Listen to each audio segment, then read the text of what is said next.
La bêtise, c'est un type qui vit et il se dit « ça me suffit ». Ça me suffit, je vis, je vais bien, ça me suffit. Et il se botte pas le cul tous les matins en disant « c'est pas assez, tu ne sais pas assez de choses, tu ne vois pas assez de choses, tu ne fais pas assez de choses ». C'est de la paresse, je crois, la bêtise. Une espèce de graisse autour du cœur qui arrive, une graisse autour du cerveau. Je crois que c'est ça. Je viens vous parler de démocratie, mais de la vraie, celle qui n'existe pas du tout, et celle qui, je crois, serait capable de nous sortir du pétrin. Je me suis réveillé politiquement à l'occasion d'un débat public en France, où on nous consultait sur une prétendue constitution. Le référendum sur la constitution européenne. Absolument. Les Français votent non, mais finalement, on l'adopte quand même. C'est-à-dire qu'on oppose à la souveraineté populaire la souveraineté des représentants du peuple, comme si la souveraineté des représentants du peuple était au-dessus de la souveraineté populaire. Je regarde Zemmour qui vous écoute avec mais c'est parce passion. que le peuple est con aussi. Non. Le peuple, par exemple, on lui demande de dire oui, il dit non. Alors on leur dit, allez, on vous repose la question, mais soyez pas cons cette fois-ci. Un Français sur 4, ce qui n'est pas mince, 24% des Français estiment qu'un autre régime ou un autre système politique, eh bien, ce serait tout aussi bien. La démocratie, c'est quand même l'élection. Non. Ah si. Non, la démocratie, démos en grec, Oui, kratos ça veut dire en grec, peuple. ça veut dire le pouvoir du peuple. Ah oui. D'accord, non mais attention, il faut pas tout mélanger. Dès l'Antiquité, mais avec la modernité aussi, avec des gens comme Spinoza par exemple, ou Rousseau, Montesquieu et d'autres, ils distinguent l'élection de la démocratie. Pour eux, l'élection, si on doit voter pour se nommer des maîtres, finalement des chefs, des dirigeants, c'est qu'on va identifier les meilleurs, logiquement. C'est qu'on considère que nous ne sommes pas tous égaux pour décider et on doit s'en nommer quelques-uns. Et donc, c'est un processus, l'élection est un processus aristocratique. Évidemment, c'est pas une aristocratie comme on l'entend généralement de père en fils, une aristocratie héréditaire par le sang, mais c'est une aristocratie élective, une aristocratie élue. D'abord, je ne suis pas un citoyen. Un citoyen, c'est autonome. Ça vote, il vote lui-même ses lois. Moi, je suis un simple électeur. C'est-à-dire, je suis hétéronome. Je subis la loi écrite par quelqu'un d'autre. Nous appeler citoyens, c'est nous payer de mots. On se la pète, mais on n'est rien du tout. Qu'est-ce qu'on fait dans cette démocratie? Dans cette prétendue démocratie, qu'est-ce qu'on a comme droit? On a le droit de désigner des maîtres politiques qui vont tout décider à notre place pendant 5 ans. On les désigne parmi des gens qu'on n'a même pas choisis. En plus, c'est les plus riches qui les choisissent. Et quand dans le cas éventuel où ils nous trahissent au dernier degré, on n'a pas le moindre moyen de résister. Vous le voyez ici, donc les PME, l'armée, la police, les niveaux de confiance sont élevés. Et surtout, derrière, c'est la dégringolade. 23% seulement de confiance pour les députés, 23% également seulement de confiance pour les médias. Ah, les médias, oui. Et 8% de Français seulement qui font confiance aux partis politiques. 8% de Français qui font confiance aux partis politiques. Et vous la partagez, cette défiance dans les gens qui nous gouvernent aujourd'hui? Il y en a que vous aimez bien, d'autres que vous aimez moins? Non, mais je suis vraiment contre la démocratie représentative, quoi. C'est un régime qui doit cesser. Donc, quel que soit le gouvernement en place, ça ne changera rien pour moi. Enfin, c'est pas le problème. Le problème, c'est qu'il faut rendre... Vous savez, c'est bizarre, parce que la Révolution française s'est faite quand même en grande partie sur les idées de Rousseau, qui ne reconnaissait qu'une seule forme possible de démocratie, c'est la démocratie directe. Donc, tout ça a été très rapidement confisqué. Et le pouvoir n'est jamais revenu à la population. La France n'est pas une démocratie? Non, c'est pas élire des gens de temps en temps qui fait une démocratie, quoi. C'est vraiment de voter sur les projets. On n'arrive même pas à formuler la solution. On a besoin de la démocratie, mais on n'arrive pas à le dire, puisque le mot est pris par son contraire. C'est génial d'avoir inversé les mots. C'est du Big Brother, absolument. Hein. Ça ne s'est pas passé par hasard. C'était pas bien au début, en 1789, quand ça a commencé il y a 200 ans, et puis ça s'est pas dégradé. C'est pas du tout ça. Sieyès, un grand penseur de la Révolution française, une pointure, je ne vous parle pas d'un second couteau, écrivait en 1789 « Les citoyens qui se donnent à eux-mêmes des représentants doivent renoncer à faire eux-mêmes les lois. Ils n'ont pas de volonté particulière à imposer. S'ils dictaient des volontés, la France ne serait plus cet État représentatif, ce serait un État démocratique. » Le peuple, c'est toujours du Sieyès, le peuple, je le répète, dans un pays qui n'est pas une démocratie, et la France ne saurait l'être, le peuple ne peut parler et ne peut agir que par ses représentants. Attends, ce gars-là n'était pas un démocrate. L'autorité, c'est la force qui obtient une obéissance consentie. La force qui obtient une obéissance consentie. Alors comme le mythe royal est en train de se défaire en France, on l'a vu à plusieurs reprises, il faut substituer à ce mythe royal un autre mythe qui sera le mythe du suffrage universel, c'est-à-dire le mythe de la volonté nationale. Et cette fois, ça sera extrêmement puissant comme rempart. C'est la volonté nationale elle-même qui décide qu'il faut faire une république, par exemple, conservatrice. Alors quiconque se soulèverait contre un gouvernement républicain se soulève contre la liberté, puisque c'est la liberté qui s'est exprimée et qui règne à l'aide du suffrage universel. Alors vous voyez quel attentat monstrueux. On peut mobiliser toutes les forces nationales contre ceux qui prétendaient lutter contre un gouvernement dit démocratique. Oui, mais qu'est-ce que c'est que la volonté nationale? En fait, c'est la majorité. La majorité du suffrage universel, c'est-à-dire la moitié plus 1. Ben, c'est très facile d'obtenir la majorité au suffrage universel quand on sait s'y prendre. Et il en apporte deux exemples, monsieur Thierry dit, mais regardez donc ce qui s'est passé en avril 1848. Regardez ce qui s'est passé, ce qui vient de se passer le 8 février 1871. C'est la première fois en 48 qu'on lançait tous les Français, y compris les pauvres, dans un suffrage. On leur donnait le droit de vote. Il y avait des gens qui en étaient épouvantés en se disant, qu'est-ce qui va en sortir? Il en est sorti. Une chambre admirable, moins belle que celle de 71, mais la chambre d'avril 1848, elle était conservatrice à bloc. Et maintenant, vous voyez ce qui vient de sortir? Une chambre en or, enfin une chambre où ce sont vraiment les possédants qui sont les maîtres.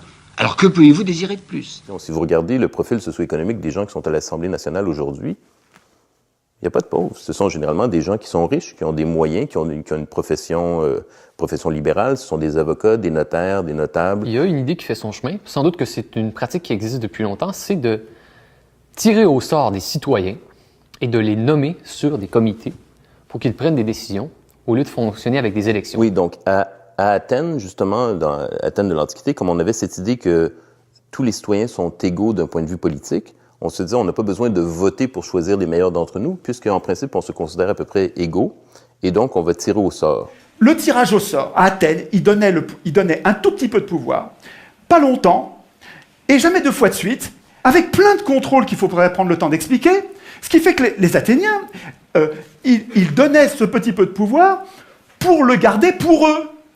C'est pas les tirés au sort qui votaient la loi. Les tirés au sort, ils faisaient la justice. Donc ils appliquaient les lois. Ils faisaient les préparations des lois, parce que les Athéniens, en assemblée, ils pouvaient pas préparer les lois.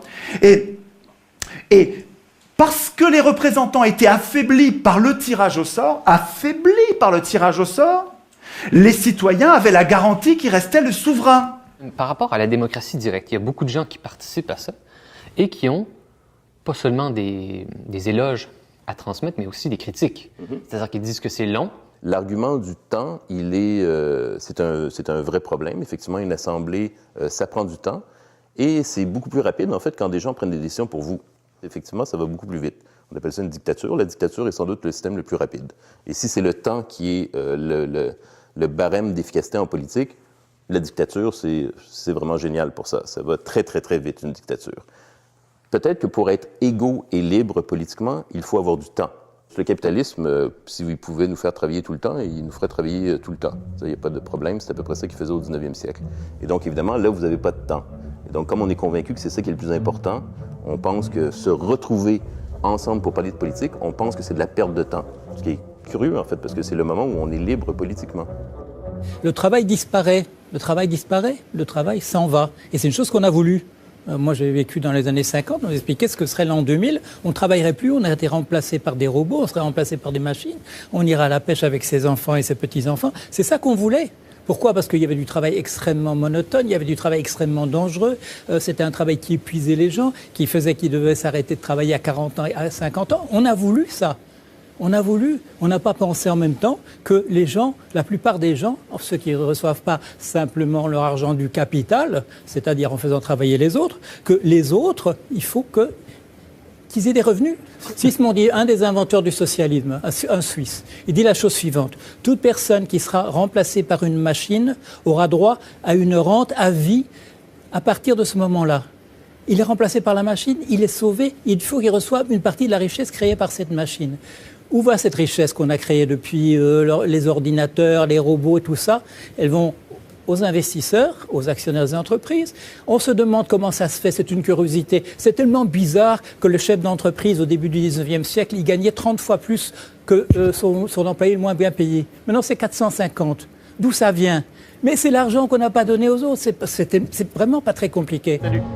Dès qu'il y a un système de domination politique, vous allez avoir de la concurrence plutôt que de l'entraide. Et un bon exemple, évidemment, c'est le système électoral. Les candidats luttent les uns contre les autres avec leur camp, leur parti, leur faction, pour s'emparer du pouvoir.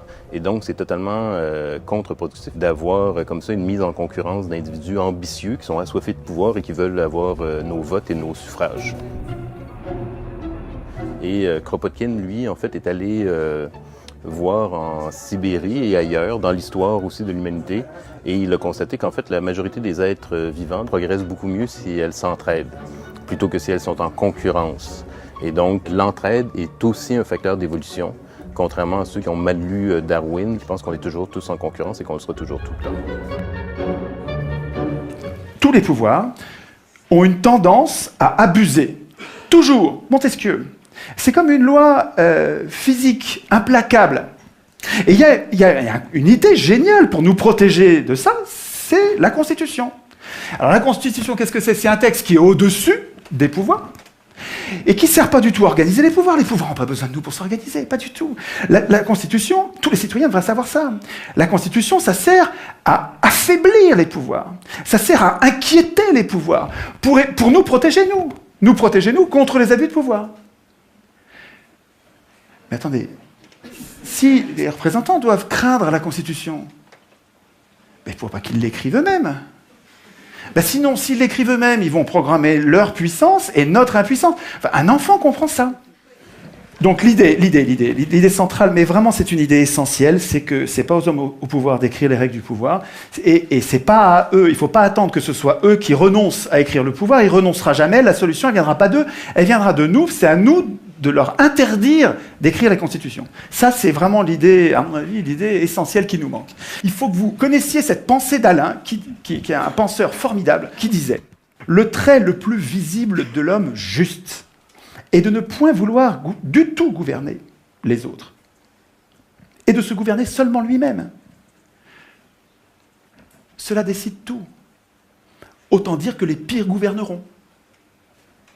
Si les gens bons ne veulent pas gouverner, et qu'on donne le pouvoir, comme dans le gouvernement représentatif, à ceux qui le veulent, les pires gouverneront. Ce piège, qui est désespérant d'Alain, Alain, il a raison quand il dit ça, il a raison dans le gouvernement représentatif. Parce que tant qu'on donne le pouvoir à ceux qui le veulent, tous les gens qui sont justes, qui sont bons, qui ne veulent pas du pouvoir, on ne les aura pas. Il y a actuellement une idéologie à peu près dominante qui consiste à dire à peu près l'histoire politique de l'humanité est terminée. Nous avons trouvé la société parfaite. Bien sûr, elle n'est pas parfaite, mais c'est tout ce que l'humanité peut donner. Alors, si on fait la liste de tout ce que l'humanité peut donner, avec la situation actuelle, avec les ventes d'armes à l'Iran, avec le Iran Gate, avec la mort par inanition d'une énorme partie du tiers-monde, avec la rivalité entre les deux grands, quels que soient les accords qui passent, etc., qui peut d'un moment à un autre déboucher à une catastrophe, avec les problèmes écologiques fantastiques qui existent.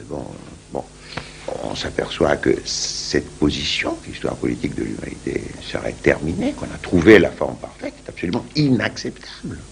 C'est qu'il nous faut autre chose. Et cette autre chose ne pourra être à la mesure des problèmes qui se posent que si effectivement il y a un changement des attitudes de la population, du peuple, des gens, de vous, de moi, des autres. C'est-à-dire qu'ils comprendront qu'il y a quelque chose qui s'appelle la chose publique, et cette chose publique n'est pas ce monstre qui est dans un coin, c'est nos affaires, que ça nous concerne, et que si on s'en occupe, ça nous retombera sur la tête, dans le cas extrême sous forme de bombes nucléaires, dans d'autres cas sous d'autres formes.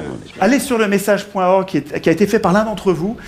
Il me semble que nous devrions, comme des virus, à la base, sans attendre que des médias ou des gens puissants se passent quelque chose, il faut qu'à la base, nous passions le mot entre nous en disant « il ne faut plus que l'Assemblée constituante soit élue, il faut absolument que l'Assemblée constituante soit tirée au sort ». De là, tout va découler.